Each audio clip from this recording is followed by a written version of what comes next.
Salut les gars, alors c'est votre ami Bakr sur un nouveau tutoriel. Aujourd'hui, comme vous l'avez vu sur le titre, on va voir comment vous pouvez donc ajouter du slow motion sur vos vidéos. Quand je dis slow motion, c'est donc une activité de ralentissement de vidéos qui permet donc de donner donc une vision beaucoup plus cool et beaucoup plus attractive de vos vidéos. Alors, on utilise le logiciel qui s'appelle donc Filmora de sa version numéro 13.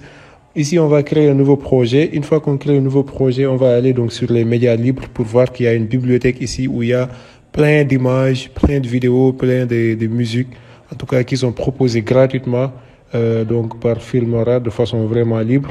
Là, on va aller sélectionner une vidéo qui nous intéresse. Donc, je vais sélectionner la partie sport par exemple, sélectionner une vidéo sportive.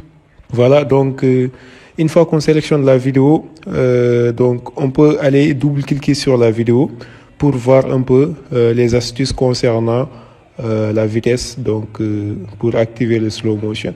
Donc pour le faire, on fait un clic droit et ensuite on clique sur voilà, vitesse. Après, ce qu'on fait, donc c'est d'aller au niveau donc de la partie droite. Il y a un menu qui se trouve au niveau de la partie droite de votre ordinateur. Ensuite, on a donc volume et après, on a les vitesses. Donc, c'est pour gérer les vitesses, en tout cas, de votre vidéo, c'est par ici. Et pour les vitesses, on a les vitesses uniformes et les vitesses modulaires. Nous, on va s'intéresser ici par les vitesses uniformes. On peut voir qu'on peut ralentir une vidéo.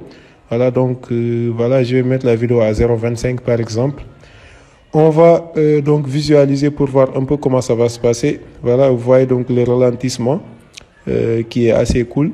Ce qui est cool avec Filmora, c'est que on peut faire plusieurs types de ralentissement. Donc, comment on peut faire aussi un ralentissement, on peut faire aussi une accélération de vidéo, donc comme vous pouvez le voir. Donc, comme je disais tout à l'heure, Filmora nous propose plusieurs façons de ralentissement ou d'accélération de vidéo. Donc, on a ces trois parties-là, échantillonnage des images, visionnage des images, qui requièrent quand même qu'on exporte la vidéo ou bien qu'on visualise pour qu'on puisse voir. Voilà. Donc ici, par exemple, on peut faire un rendu pour voir la vidéo donc de façon un peu temporaire. Et là, vous voyez la différence tout à l'heure avec, voilà, avec l'échantillonnage.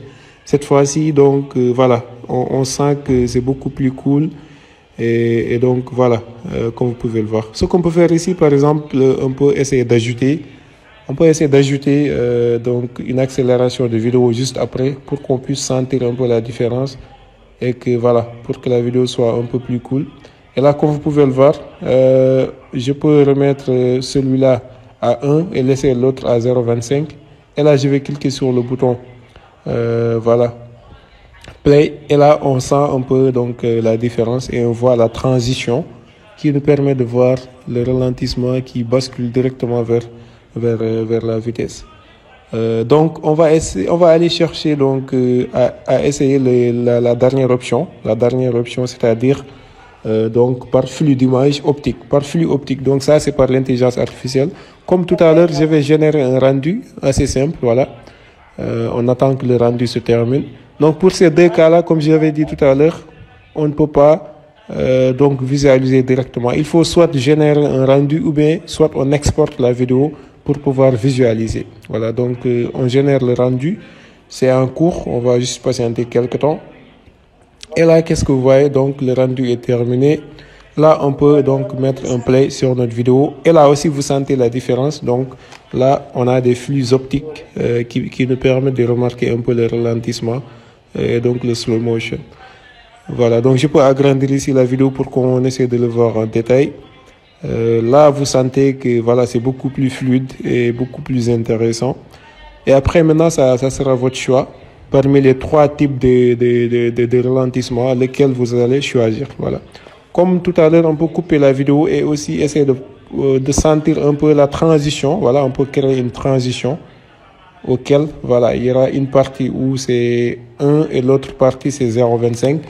Et là, on va essayer de voir voilà, comment la transition va se créer. Voilà, donc comme vous pouvez le voir, c'est quelque chose qui est vraiment cool. Maintenant, on va passer à l'exportation de la vidéo qu'on vient de faire.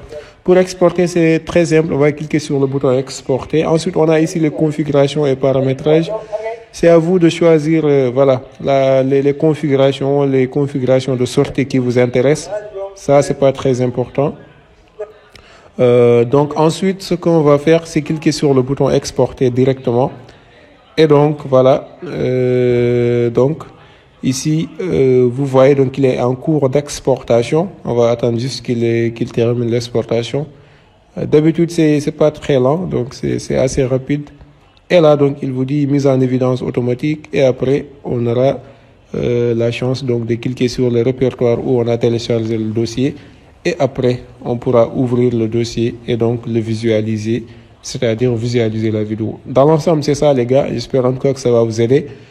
Si c'est le cas, n'hésitez pas à vous abonner sur la chaîne, à liker la vidéo, mais aussi de la partager avec vos amis qui en auront certainement besoin. Et moi, donc, je vous dis à très bientôt pour de nouveaux tutoriels.